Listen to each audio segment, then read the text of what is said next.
নিজের গাছের ফুল দিয়ে কিভাবে একটা বুকমার্ক তৈরি করলাম সেটাই আজকে আপনাদের সঙ্গে শেয়ার করব। শুরুতেই দেখতে পাচ্ছেন আমার গাছ থেকে আমি অনেকগুলো ফুল পেড়ে নিয়েছি আর এখন হচ্ছে একটা কস্টিপকে এভাবে ফ্লোরে লাগিয়ে নিচ্ছি। এটাকে আমি একটু সোজা করে লাগিয়ে নিব যেন ফুলগুলোকে খুব সহজেই সেট করতে পারি। এভাবে কিন্তু আপনারা আপনাদের গাছের ফুলগুলোকে সংরক্ষণ করে রাখতে পারেন। এছাড়া আপনাদের প্রিয় মানুষের দেয়া ফুলগুলোকেও কিন্তু এরকম সংরক্ষণ করে রাখতে পারেন। এভাবে রাখলে ফুলগুলো অনেক দিন ভালো থাকবে। তো এটাকে স্মৃতি হিসেবে বানিয়ে নিজের কাছে রেখে দিতে পারেন। তো কস্টিপের দুই পাশে আমি ফ্লোরে এভাবে লাগিয়ে নিয়েছি আর তারপর একে একে ফুল পাতা দিয়ে ডিজাইন করে নিচ্ছি। এই জায়গাটা আপনারা আপনাদের পছন্দ মতো ফুল পাতা যেভাবে ইচ্ছে সেভাবে দিয়ে সাজিয়ে নিতে পারেন। আমি আমার সুবিধা মতো করে নিয়েছি। তারপর ফুলের যে লম্বা লম্বা বোটাগুলো ছিল সেগুলো আমি কেটে দিয়েছি আর ওপর থেকে আরেকটা কস্টিপ এভাবে পেঁচিয়ে দিচ্ছি।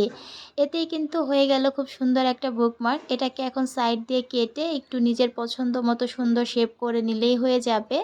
তো আমি সাইডগুলোকে খুব ভালো করে কেটে নিচ্ছি।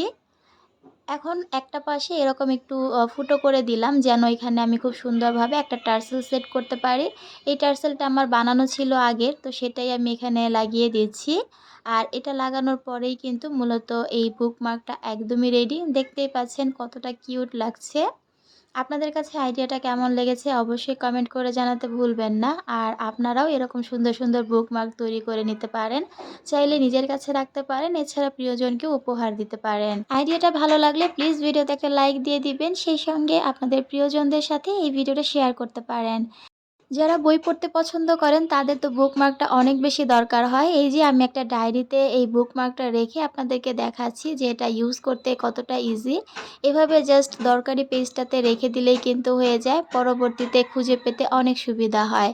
বই পাগল লোকদের তো এটা অনেক বেশি কাজে আসবে। আজ তাহলে বিদায় নিচ্ছি, আল্লাহ হাফেজ।